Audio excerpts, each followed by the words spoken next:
Hello friend, welcome to my channel Angel Explore With. Our today's topic is this and that. Are you ready to learn? Come on, we'll learn together. So here we go.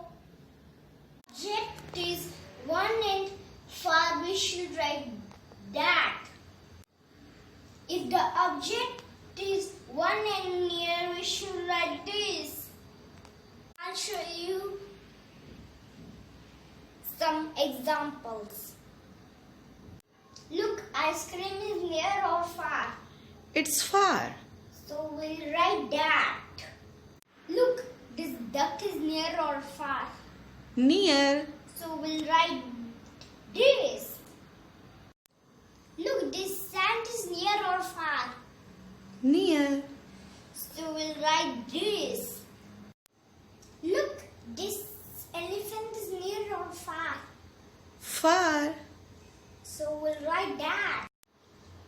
Look, grasshopper is near or far? Far.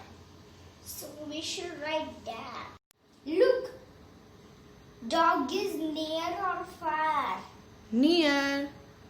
So we should write this. Look, giraffe is near or far? Far. So we should write that. Look, this kid is near or far? It's near. So we should write this. Look, this is near or far? Far. So we should write that. Look, this Diana is near or far? Near. So we should write this. Look, this Roma is near or far? Far. So we should write that. Hope friend it was useful for you. Bye bye friends. See you soon. Don't forget to like, share and subscribe to my channel.